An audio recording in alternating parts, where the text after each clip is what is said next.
and welcome to the Trusted Advisor, a channel-focused podcast and video series powered by the Retail Solutions Providers Association. I'm Jim Roddy, your host for today. Thank you so much for joining us. This pod and video series is designed specifically for point-of-sale resellers and software developers, and our goal is to educate you on the topics of technology, leadership, management, sales, marketing, and other small business best practices. Today on the podcast, we'll be talking about stellar personal customer service with two special guests. First, we have Kevin McGrath. Kevin is celebrating 20 years as the co-owner of Value Systems, a family-owned and operated restaurant and retail VAR in Myrtle Beach, South Carolina. Kevin and his wife, Melissa, are regular attendees at both RSPA Inspire and Retail Now. Hey, Kevin, thanks for your time today. Thank you, Jim. Our second special guest is Mic McGrath, no relation to Kevin. Mic is a senior partnership manager at Worldpay from FIS. He started his channel career back in 2005 in sales at Mercury Payment Systems in Durango, Colorado, where he resides today. Mic, great to talk with you. Yeah, good afternoon, Jim. Good afternoon, Kevin. Thanks for having me. Yeah, thanks both of you for taking time out and for sharing some of your insights. And full disclosure, before we get into this webinar, I've worked with Kevin and his team on customer service workshops and merchant surveys. And then Mic and I worked together for almost 3 years during my tenure at Vantiv. Then it became Worldpay. So you can kind of consider me maybe the third McGrath brother on this podcast and conversation here today. So before we get to our questions, our audience might be asking why we're featuring two guests instead of a more traditional one-on-one interview like a typical podcast. So for those of you new to the pod, here's why we do that. The biggest strength of the RSPA is the community and the partnerships that can be forged, and sometimes where you least expect them. So what we're going to do on many episodes of the Trusted Advisor is show the RSPA community in action by having guests share their unique perspectives and see where their conversation takes us. That's what happens every day among RSPA members, and we thought it'd be interesting to share that with you. All right, let's rock and roll. And so let's start off at a high level with your guiding principles for customer service. And so what are some of the philosophies you followed that have resulted in highly satisfied customers? So Kevin, if we can start with you, and I guess in a way I'm asking you, tell me about Value Systems value system by sharing your philosophies, sure. Kevin. So what's make your company tick? I think one of the things that really helps with good customer satisfaction is that you set realistic expectations with the customer, and that you everything's spelled out in the beginning. What is to be expected from for the services between you and your customer, and then basically following through with what you do, what you say you're going to do. I mean, it's really that basic, and then very important to answer all questions quickly, and it's more important to at least tell them, I'll get back with you as soon as you have an answer. If you don't have an answer immediately, it's very, very important to us that the customer knows that we're on any kind of an issue that arises as soon as possible, and that we get a quick answer back to the customer. Got it.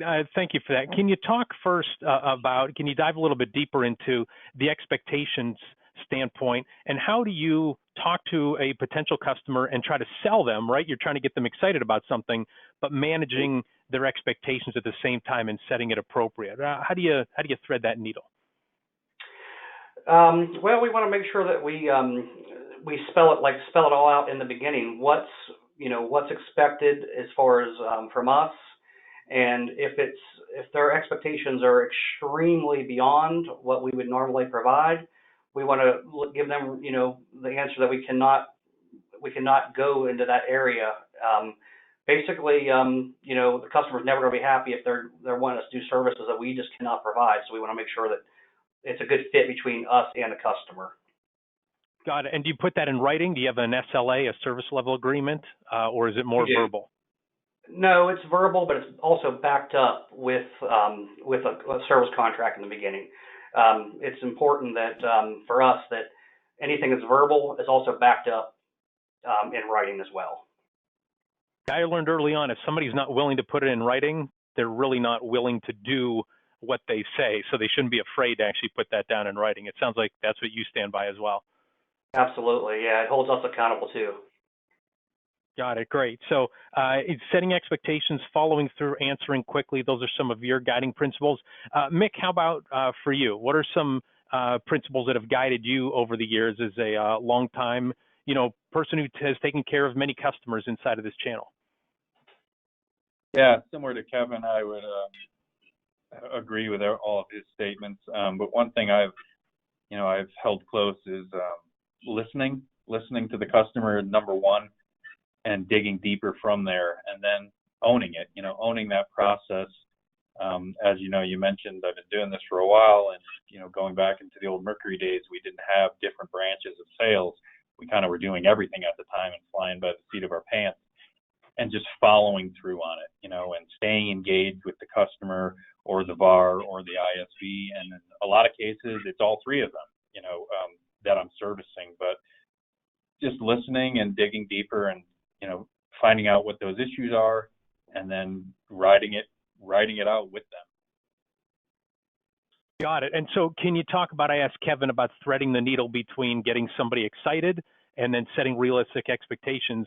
Can you talk from your standpoint about where you're trying to sell somebody and you really want to pitch them and communicate a lot, but then having to listen as well? Can you share, how do you balance that? How do you make sure you keep that in the right amount?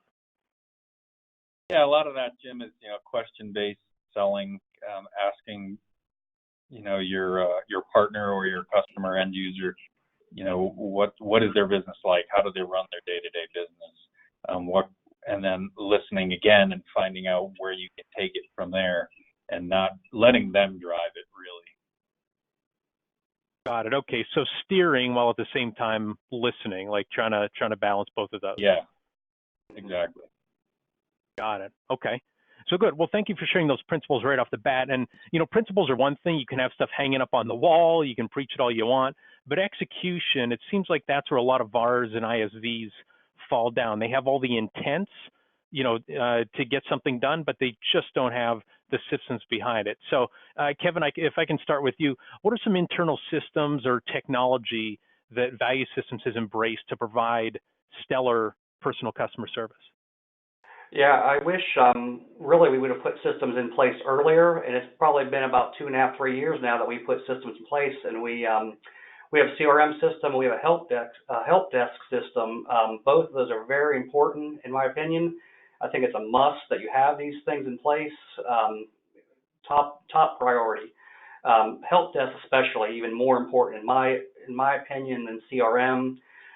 Every call that we take now is logged, so we have accountability for everything, even enhancing our accountability, and less things are falling through the cracks because we have a record of every call, whether it be solved, if it's pending, if it's open. We can go back and review those tickets and make sure everybody's taken care of. So I can't stress enough the importance of a help desk and a CRM software. That's helped us so much. Yeah, and can you paint the picture for our listeners and our viewers? What did Value Systems look like pre, having CRM and help desk, and what does it look like afterwards? And just to gauge, you have 5 employees, is that correct, including you and Melissa? Yes, that's correct. So we're a small company, so even there's no excuse for any company of any size not to have a CRM. I would say that we were handling things, and I would say that 90% of everything was handled properly, but we wouldn't have been able to grow further without putting these systems in place. That's the main thing. We would have been stuck, and people might look at it as a cost, but it's really so well worth it. I guess to sum it up, we were doing okay, and the word fine, it's not really the best word. You're doing fine, but it's just elevated our business so much more having those systems in place. And I can guess the reason why you were stuck and couldn't grow was just the time that it took, like all the manual work and all the overhead that you had, and that these systems reduced the time, or what was it? I'm assuming it was that, but I don't want to assume. I want to get the answer from you. Well, it wasn't. No, it was more of just keeping track of everything, having to go back and ask people verbally, what did you do, and try to remember what was done. It's not the proper way to do things. You need to have those records, especially if you're ever going to grow. I mean, you're going to be stuck at that point if you're relying on all the information, just the information in your head as far as who talked with who and what the issue was and when it happened. All that's simplified by the CRM in the help desk software. And for those who are watching on the video, I'm an avid note taker, and so I'm always taking notes. And so I've always said, if I do that because I don't consider myself particularly bright, and so I need, because I don't remember things quite as well. But if you take really good notes, you'll have 100% of your memory on paper. But even if you're a genius and you're relying on just your thought process, I think what you said is right, Kevin. You're only going to get 90% of the way there, and that's not good enough. You want to be 100%. Absolutely. Let me ask, before I turn it to Mick and ask him the same question, we're talking about execution. You mentioned earlier about answering quickly. Can you help paint a picture for what do you do to make sure that your merchants get their phone calls, get their emails, get their tickets answered quickly? What do you do to make sure that happens as opposed to just crossing your fingers? Sure. We have the policy that we try to never have voicemail. All of our phones, it goes back to systems again. We also have a VoIP phone system which will route our calls. So if we're out of the office, it'll reroute to our cell phones. We have an app on our phone. So basically, we're reachable 24/7, and we have people that are scheduled to be on call 24/7. Our goal is to never get somebody to go to a voicemail unless they want to go to a voicemail. There are options. For instance, if they do not want immediate help, they would rather leave a message, there is that option on the voicemail. But we take it extremely seriously that we answer all of our calls. And how do you and your team feel about, I guess, really the rest of your team, because you and Melissa, are living through this, and so it's 24/7 for you anyway. Does the rest of your team take some of those phone calls 24/7? I know I've had some VARs that I've talked with who are a little nervous about providing 24/7 support because of how their team might feel about it and if they'll actually pick up, things like that. How has that worked out for you? They do, and I'm so thankful for having a good team. I mean, they really put in above and beyond what I would normally hear, and they basically, I'm on call 2 nights a week. Somebody else is on call 2 nights a week, and I have somebody that's on call on the weekends. So we have all those shifts covered, and we've also narrowed down the support. We've done some automations as well. Some routine maintenance things that we would have had to done manually before have been automated, so we've reduced a lot of our support calls as well. So I would attack it on both ends, have automation so you're getting less support calls, work on the, if you are getting a bunch of support calls, go back to your help desk, identify that you're having this type of call, and you see if you can put a fix to that so you reduce your support calls as well. That's also another part of the goal. But we have a great team, and we do cover 24/7, and for the most part, we do get some calls at 3 a.m., 4 a.m., but they're few and far between. Got it. And that's what it seems to be, is when those calls don't come in very often, but when they do, you're a real hero for doing that. So, well, thanks for sharing that. And so, Mick, Kevin kind of explained what Value Systems does for running the entire 5-person organization there. I'm hoping you can talk about your systems and technologies, like you as an individual, not that you have to go through all the different tools that Worldpay has, because I want to talk to you about your personal performance. And because, I guess if I can pause here, both of you guys are unbelievably good in this regard. Like, I've seen it firsthand, I've heard about it secondhand. So that's why I want to know, like, what do you do, Mick, personally, that has given you such a good reputation in the industry and satisfying the partners that you work with? I answer my phone. That's a big part of it. I mean, I'm always shocked. A lot of people won't answer their phone or let it go to voicemail, and follow up with it on another time. So that's number one.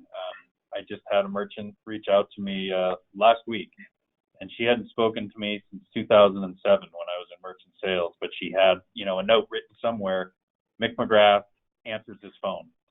And that's what she said. She goes, I know you haven't spoken to me in a long time. You probably don't remember me, but I had a note to call you whenever I needed something. And, lo and behold, I answered my phone. Our CRM system that we have here at Worldpay and Salesforce, and the ability of those two to communicate. And what I specifically will use is trouble tickets. And I might be very overbearing on that, but I document everything and anything associated with a VAR, a developer, or one of their merchants, because that information needs to flow through. It needs to flow through to the person working at 3 a.m. in Durango in tech support. They need to know what occurred 24 hours ago, what occurred at 11 p.m. I also have the Salesforce app on my phone, and that's great because I can't get into the CRM a lot of times when I'm traveling, but I can get into that app, and the notes should transfer over. So that helps me personally to stay on top of things. And keep all the information at your fingertips is what it sounds like. You don't have to, again, rely on your memory. You've got the tools there and you're set up in case of any emergency. Yep. I mean, I'll document notes on my notepad, but I try to be diligent about getting it into the notes in Salesforce, regardless of what it is, just so it's there. And then I can always use that, for follow-ups. John, it's interesting how you said people are used to getting voicemail. I've actually changed the way that I answer my phone now, where I say either good morning or good afternoon. Like when my phone rings, I'm always looking at the clock to understand what to say, because in the past I would just say, "This is Jim," and people would pause and they're like, "Oh, I thought it was your voicemail." So I don't know if that was their expectations or if I just sounded like I was a lifeless soul on the other end of the line. So now that I say good morning or good afternoon, it makes those conversations actually start as conversations. They don't think they're talking to a machine. I agree. Yep. So you guys both talked about technology, but the one thing that tech can't replace is face-to-face engagements. And so can you talk about how you've utilized face-to-face engagements and made sure that a certain percent of your time is in front of customers? And Mick, if we can start with you, because, again, you're based in Durango, but your partners, your customers are all across the country. And I know when we scheduled this interview, you were actually across the country visiting partners. And so how do you, starting with you, find the right balance between getting the work done in the office and then spending time outside face-to-face? Yeah, that's a great question, Jim. I think there's nothing better than face-to-face visits, and I think we've moved away from the old handshake of the old days, and I still believe in that idea. So I recently spent the fourth quarter of 2019 out on the road, and I got out as much as I possibly could, and I was visiting VARs of the ISVs that I work with. Because you can't, over the phone, you can put it on mute, you can, you don't see your facial expressions, but you can really get down and dirty when you're in a face-to-face environment. And you just find out a lot of stuff you're not going to capture over a phone. You also, some of it's good, some of it's bad, but you hopefully the good will outweigh the bad. And what I try to do is when I visit partners, then I offer to go visit their portfolio. Maybe that's a retention call. Maybe it's just to go, have a nice steak and show them that, hey, I'm here to give you the business and I appreciate you giving me the business and our partners. Got it. And then how do you gauge when it's enough, when it's too much? Because you could spend all your time and more out on the road. Sure. Is it just a nervous system thing, or how do you measure that? Yeah, I try to, I do it quarterly, and I'll piggyback off of, if I need to be somewhere at a show, then I'll stay an extra couple days. And, to be perfectly honest, Jim, probably 50% of who I visit a lot of times aren't even in my wheelhouse anymore. But I've built that relationship back from, 15 years ago. And a lot of these relationships, they've become friends. And, I still like to go visit them and let them know that I'm here. Granted, we're this larger company now from the old days of Mercury Payment Systems, but I haven't changed. I haven't gone anywhere, so I want them to know that you can always come to me.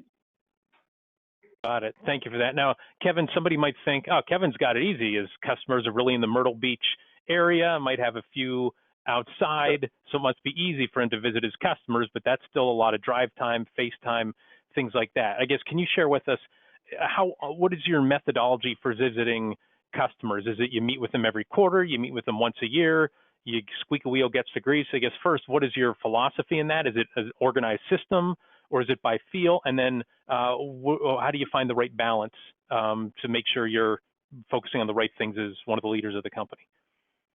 Yeah, at the end of last year, we started an initiative. We're going to try to visit customers once per week. And in our local area at least. And so we try our best to every week try to visit 3 or 4 customers, which would get us in the vicinity of seeing everybody once a year. And then of course, if there's anybody that needs immediate assistance, they're like you said, the squeaky wheel, then we make that a priority first and foremost. But we've tried to schedule with people to make these visits, and we haven't been real successful scheduling. We've been more successful just literally popping in and visiting with these customers. I really like what Mick said about it being personal. That's so important. I really appreciate what he said there, and that he's visited these people that he might not even be in their wheelhouse anymore. I really appreciate that. And we're the same way. I think so many people are trying to take the personal aspect out of business, and business is personal. And so we try to visit them once a week. And what's so surprising about that is when we do make these visits, we try to consciously not to make it a sales call, but we do lightly touch on new products that we offer and things like that. And we've made sales from these visits, and we haven't even been doing it that long. So it's been very, very productive for us. And Mick also, like he mentioned, so you hear the good, you hear the bad, but even the bad is at least an opportunity to make it right. So I think visit these customers on a regular basis, and you're going to strengthen that relationship you have between you and that customer. And how structured are these meetings, Kevin? Like, do you just walk in and have them start talking? You have a couple products or thoughts in the back of your mind? Are you doing an assessment there and seeing where it aligns? Or is it more you've got some, I want to say 10 commandments, not that you're walking in with 2 stone tablets, so that would be memorable if you would do that. But I guess how thorough do you plan for these engagements? Do you have a really, is it a really detailed plan, or do you just know them well enough and you kind of feel your way through it as you're asking them questions? It's loosely, I'd say it's loosely scripted.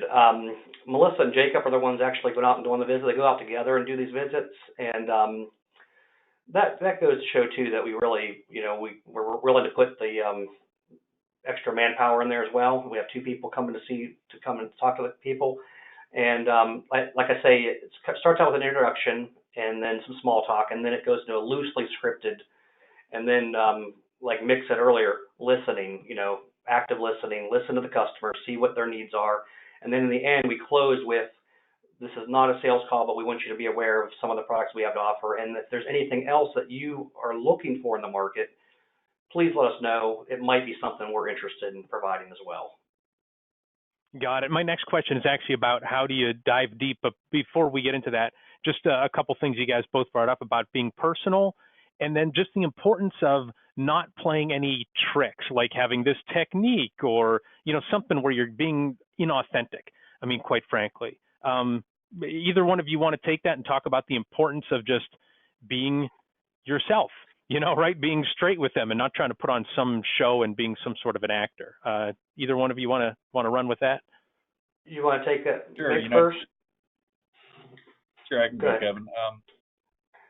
I'll Jim, when I always wrap up a visit, I will let them know, I can't guarantee that I can fix this.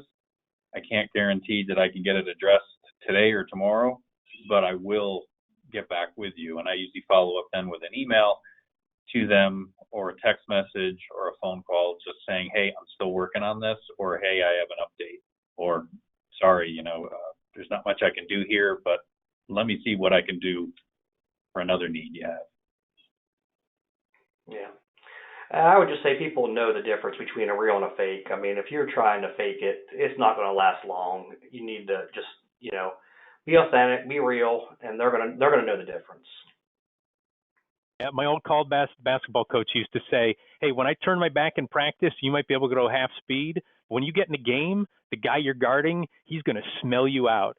So you can get away with it now, but sooner or later, that other person, they're going to know. Like you can't fake it the whole way through. I'll also say here, so when I scheduled both you guys for this podcast, I didn't even do it just because of the last names. In fact, I didn't even realize it until after Mick had agreed to do it. I'm like, oh, their last name is both McGrath. So I'm almost embarrassed, like I didn't even pay attention. That was the forest through the trees. But I also wanted you guys on because you're great at customer service, but also you're not flashy. Like everybody thinks it's some sort of game or trick or something or other. and talking about that. I guess if either one of you can go down that path, I guess I'll start with you, Kevin, in terms of like, you're not there to put on some sort of show, or like, you are the way you are. Melissa is the way she is. Jacob, we're going to talk about him in a little bit. It's just authentic. And I guess, is that something that you just have always been, or is that something that you learned? Did you have to learn the hard way? I guess if you can share that, the importance of authenticity versus then trying to be some Flash or superhero or something like that. No, I am what I am. I've always been kind of low key, and people have always said to me, one thing that the comment they've always made is, "You're so calm. You're so calm. When everything's blowing up around you, you're so calm." And I say, well, getting excited is not going to make it any better. I'm not going to be able to fix it any faster if I jump up and down and do a cartwheel down the hallway. But it's just the way I am, really. I mean, I don't know how else to explain that, but just the way things are. All right, Mick. Yeah, I always try to be myself, Jim. Regardless if I'm in the office, out of the office, if I'm skiing with my kids or traveling to visit partners. What you see is what you get. I try not to get too excited over things, and I'll talk a little bit more about that later about a book that I read. But I just try to keep everything level. Got it. Yeah, there was a phrase, and I don't know if this goes back. I went to a small Christian high school, but they talked about not putting on airs, like some air of superiority or something like that. Like just be yourself. And then also to your point, Kevin, about remaining calm. I always quote my college basketball coach Bob Duquette, but he was talking to us about have a surgeon's attitude. And it was like, what do you mean a surgeon's attitude? We're playing basketball, and he would say, when a surgeon opens up somebody and something goes wrong, you want your surgeon to act very calmly and precisely. You don't want them to throw the scalpel in the air and be like, oh my gosh, this is terrible. Look at all the blood. Like, how do you want somebody to behave? And it's really behaving constructively. So I like that. And that's, again, I wanted to expose everybody to this is great customer service doesn't mean like great marketing or flashy colors. It's this kind of personal, not flashy necessarily. You're not going to make the cover of a magazine. So one other question I wanted to ask you before we take a quick break is, an early step in outstanding customer service is knowing your client's goals and problems in detail. It's not just being nice. It's not just having good systems, though those are important. So I guess, Mick, starting with you, how do you achieve that with the customer without feeling like you're interrogating with them? You talked about question-based. How do you make sure it's not question, and you're getting to understand their needs without them feeling like they're on the hot seat? Yeah, I'll try to find out more about their business. One thing that I remember coming up was American Express. A lot of merchants I remember selling, didn't want to take it, and I always, would dig down deeper and be like, well, why? Well, it's, it might cost a little more, or there might be, interchange associated with it and whatnot. And I'd always say, I would, if it was my business, I would want to take it because they might not come back if you don't take it. So giving them more knowledge to assist them down the road with their business needs. And the same goes for, VARs and ISVs and, their integrations and products that they might not want to look at or take, and kind of just educating them a little more about, what they could get out of it. Got it. Kevin, how do you do that? How do you dig into the problems and help them solve them without it sounding like an interrogation? I guess the trick is get them talking, really, and get them listen. So we're listening rather than we're asking 100 questions. Kind of prompt them with what are your business needs, and try to not interject as many questions and get more conversation from the customer.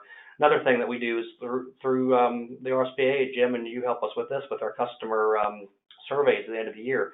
Those have been very valuable for us. We can see, how we're doing as far as customer service and any specific needs that a customer has, and then combine that with our customer visits, just trying to keep it low key, not high pressure. That we're, like you said, we're not interrogating them. We're just trying to get them to talk and explain their business and what their pain points are and what their needs are. Yeah, when I was with Business Solutions Magazine, Jameson Publishing, we had a methodology with our sales reps, and it was probe to understand. But oftentimes, you would have a rep who would probe to sell, right? They were only looking for cues that they can then, push the product on. It's like, no, really take a step back and just genuinely understand their business. And I guess that sounds like it's an underpinning for both of you guys, that you're actually going in there to try to understand them, not simply trying to sell them another product. Am I understanding that correctly, Kevin? Yeah, absolutely. Like I said earlier, when we do the customer visits, our intent absolutely is not to sell them anything, but the result have been that they've told us needs, and we've been able to provide a solution for them. For instance, we go in and we find out our internet goes down 3 times a month, so we're able to sell them a 3G backup, and they're thrilled that they're able to keep their internet connection up at a very minimal investment. So those kind of things come out in conversation rather than Got it. sales. Great. Great. Well, let's pause here for a moment to let our listeners and viewers know this will be my selling portion of it, where I stop listening for the next minute or so. So let our listeners and viewers know an RSPA membership has never been more valuable or affordable. The RSPA recently expanded its VAR and ISV member benefits to include discounts on health insurance, HR services, office supplies, and shipping. Also, RSPA members now have access to a legal advisor, security advisor, sales coach, VAR and ISV business advisor, and as Kevin mentioned, a customer health checkup merchant survey. That's all included in your annual RSPA membership, which a reseller starts at just $250 a year. That's 68 cents a day for these high-value services. Without an RSPA membership, you'll either spend thousands of dollars paying an outside consultant who doesn't know the channel, or you'll end up going it alone during these turbulent times in our industry. Accelerate your success by joining the RSPA today. Also, we want to thank our sponsors who support the RSPA community and make this podcast and video series possible. Our platinum sponsors are Blue Star, Heartland, ScanSource, and Shift4 Payments. To receive the benefits of an RSPA membership or RSPA sponsorship, email membership@gorspa.org. And finally, don't forget to save the date for Retail Now 2020, August 2nd through 5th at the Venetian in Las Vegas. Retail Now is where the industry meets. So thank you, everybody, for pausing that. I thought I missed an opportunity that I should have had this podcast sponsored by Ancestry, right, with the two McGraths on there, because somehow you have to be connected. And but that might be for a later thing. We'll have to have you guys back and see if we can get Ancestry to fork over some money and research the McGrath family tree for us. Yeah, we can do it on St. Patrick's Day. God, it sounds like a good idea. Yeah, get together in March and do that. Mick, let me ask you this first, and then I'll get to Kevin. But I want to get your take on, additional customer service specifics. We talked earlier, it's not just being fluffy and smiling. It's actually providing the most help and guidance to your customers. And so one of my favorite books is A Challenger Sale, and it talks about the concept of commercial teaching, which is, teach the prospect, the merchant, something new about how their company can compete more effectively. You talked about question-based understanding. Can you give me an example or a couple examples of you teaching a customer how to compete more effectively? Sure. What I said earlier about asking customers why they're not taking a specific card and, how that card can benefit them, as well as, we Worldpay have, a few online present products where it helps them compete, out there in the neighborhood that they may be in. What's the guy doing across the street or around the corner? Helping them get up to that level. What are they missing? How it will draw more business back in. Consultative selling and, giving them more tools to be competitive out there in the market. For VARs, telling them why aren't they broadening out their portfolio? Why are all your eggs in one basket? You should spread it out so you have a few different types of points of sales to sell and to pitch to your end users. And sometimes you have to tell them that they're wrong. Like, you don't just say, you're wrong. But am I right? I mean, that's sometimes you have to say, yeah, I know I want your money. Like, I want to make this sale, but what you're recommending or what you're thinking is off base. I guess, can you talk about that, Mick? Like, how do you communicate that while still having them stay on the phone and not hang up on you? Rather than driving it down their throat, kind of putting out some subjects and things of the industry and how it'll benefit them, letting them digest it, and then letting them make the decision and accepting it rather than me pushing it on them. And giving them, some examples of that and how it might have benefited another customer. Maybe it's not that same customer as they are, but examples definitely help. Got it. Mike Seymour, the president of POSTECH, he's famous for saying, and see if I can remember this quote, reasonable people equally informed will often make a similar decision. And so if you have folks who are missing in terms of a decision-making process, we probably need to get more information, either from them or you need to give them more information. So Mick, thanks for sharing that. Kevin, I want to ask you a couple specifics.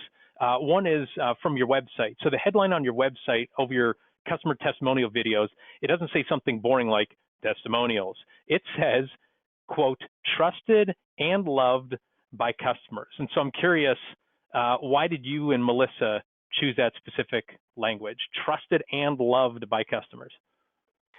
It kind of goes back to what we said earlier about making it personal. We didn't want a generic testimonials up there. We really wanted to shoot for something higher than just a testimonial. We wanted to be trusted and loved. So that's really the goal that we're going for. Our goal is to have a customer not for 18 months or 24 months or any number of months, but for the life of the customer. We really want that customer to trust us, and love us is even deeper. We would, that's the second level, but trust is so important to us that the customer, you earn that trust, and then the customer really looks at you as an advisor, trusted advisor. That's our goal, really. And let's talk about one of your employees who I know from working with him, he truly loves your customers and even his prospects. I think everyone on the planet Earth, he loves them. And this is Jacob Bilton.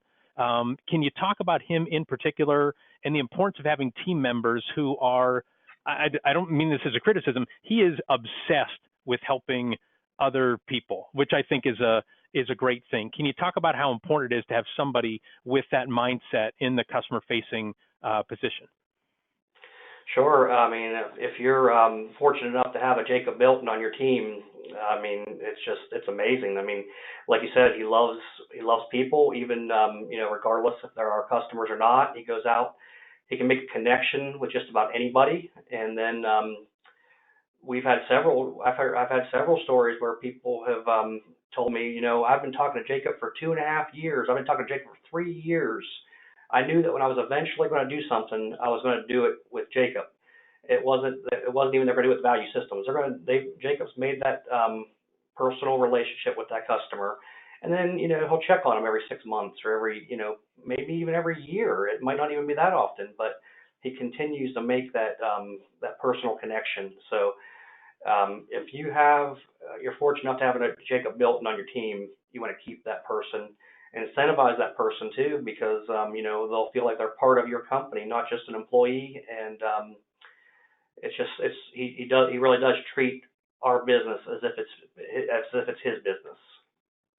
Yeah, and there's something to be said for really making an impression on another person, how you genuinely care about them. And that's what I guess I get from talking to Jacob. I only met him in person once. He was at Retail Now this past year, but everything else was either over the phone or over video conference. But even miles apart, that really came through. And so there's, again, we talked about there are tricks, there are techniques, there's tactics, but if you have that foundation that you truly care about other people, that's what you need really to be in this industry, because you're serving other people on a regular basis.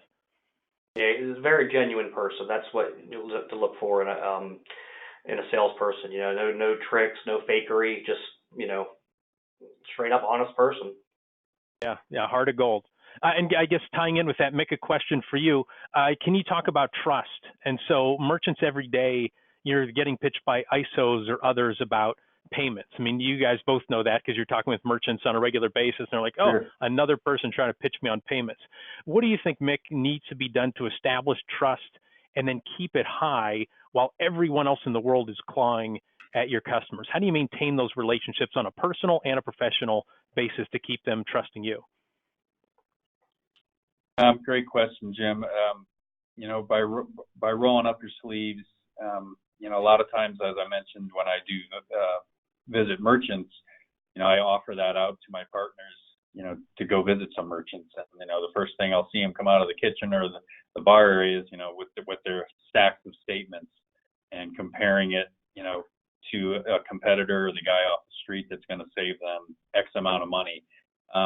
Going over that with them, like I said before, it might not be my wheelhouse, but letting them know that I'm going to come in here, I'm going to work with you, I'm going to show you, what you're paying on that statement, and try to compare it to what they're offering. And a lot of times, it might be higher, it might be lower, but I'm going to be your advocate there, and I'm going to do everything in my power to keep that customer happy.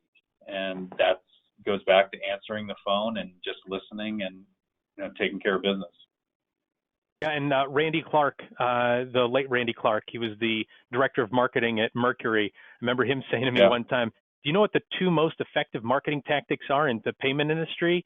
And I'm thinking, what, emails, social, trade shows? And he's like, lying and bribery. Like, those are the two things that people use in order to make sales in the payment world. So if you can be somebody they actually trust, they're going to stay away from the liars and the bribers, or maybe only get burned by them once and stick with it. I guess, Kevin, can you talk about that? Because, you're dealing with payments as well, and how important it is for you to be that trusted advisor, not just to give them advice, but that you're going to follow through on your word when you're dealing with your merchants.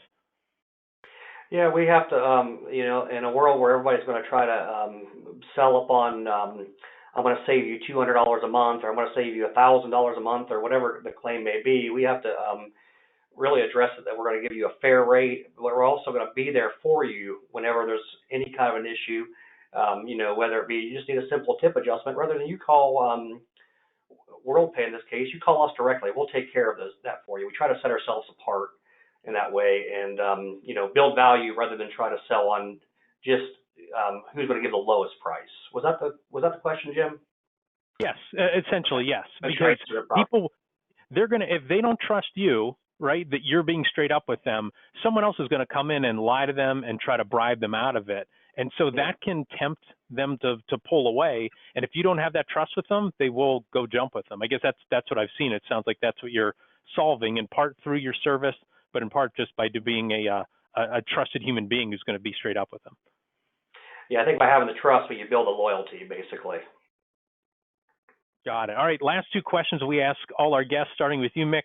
What technologies are you going to be keeping an eye on over the next 12 to 18 months? So what technologies should VARs and ISVs listening or watching this have on their radar? One for sure is, the SaaS model. Anything incorporated with that, recurring billing, I think, is the biggest thing out there right now, to have that steady cash flow coming through to your business. And it has nothing to do with your processing rates. Your rates can go down to a penny a transaction. But if you have that SaaS model in place for either support or maintenance, there's so many different ways you can label it. I think that's huge upcoming, as well. The pay at the table technologies that are coming out. The United States is kind of behind the times with that, as far as Europe goes and Canada, and seeing where that's going to go in the States, and mainly, how is it going to be welcomed by, the small mom and pops? Are they going to engage it, or are they going to be afraid of it?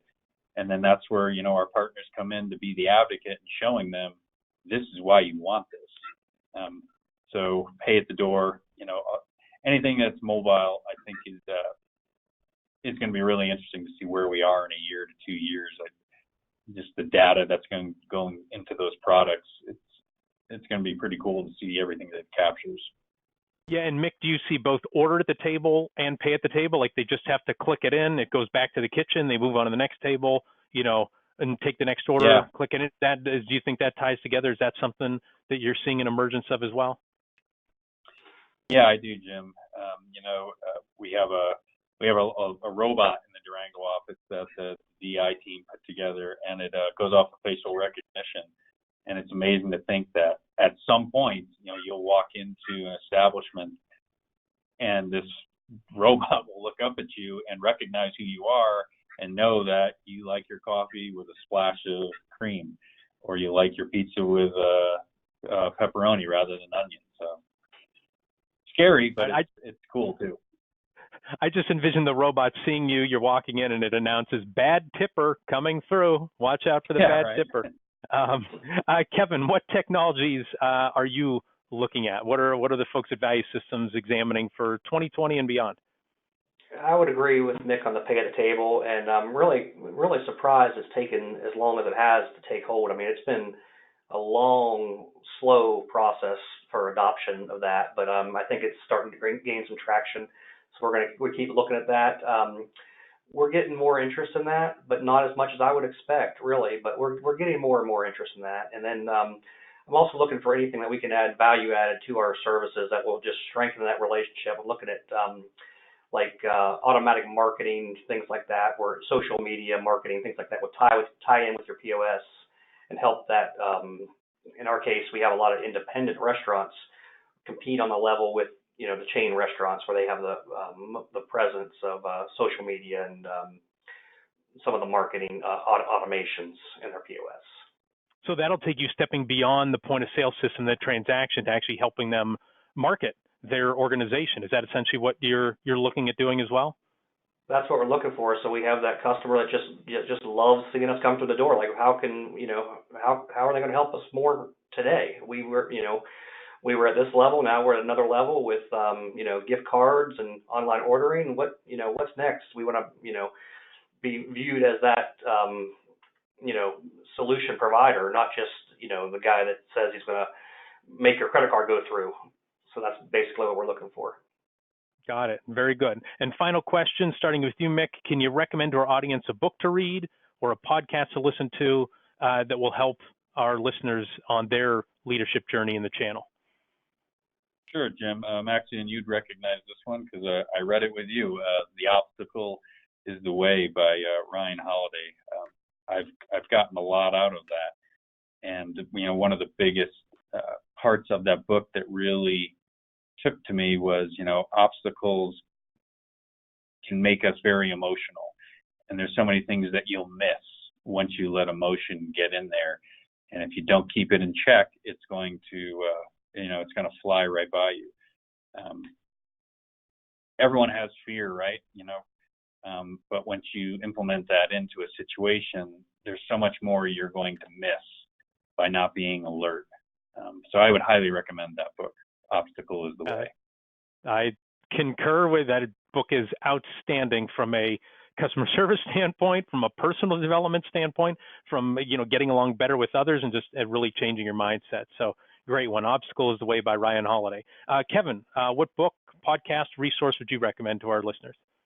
Well, when I started my journey, really was with you, Jim, with Raving Fans. That's the first book we read together as a company, and that kind of kicked things off for me. It really was inspirational, and I've given that book away to people since then, and I really recommend that to get started.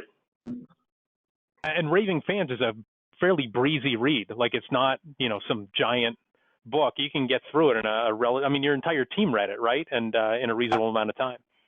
Yeah, super easy to get started, and then it'll get you in the right mind frame to go on beyond that. Got it. Wonderful. Two great books, and I love where you guys ended that. It's all about the mindset first, and then the great customer service is going to follow. So, well, to our listeners, we hope you enjoyed our discussion today. If you did, be sure to subscribe to the RSPA YouTube channel and the Trusted Advisor podcast so you never miss an episode. We'd also appreciate if you'd rate us wherever you find your favorite podcast. My personal philosophy is the more stars, the better when you're rating podcasts, especially ours. If you'd like to learn more best practices for VARs and ISVs in the point of sale channel, you can check out the RSPA blog. You can find it at gorspa.org and then clicking on RSPA blog. Before we go again, we want to say thanks once again to the McGraths, no relation, Kevin and Mick. Thank you so much for sharing your wisdom with us today. Thanks also to RSPA Marcom manager Chris Arnold for his production work, Joseph McDade for our music, and last but not least, thanks so much to you for listening. Our goal at the RSPA is to accelerate the success of our members in the point of sale ecosystem by providing knowledge and connections. For more information, visit our website at gorspa.org. Thanks for listening, and goodbye, everybody.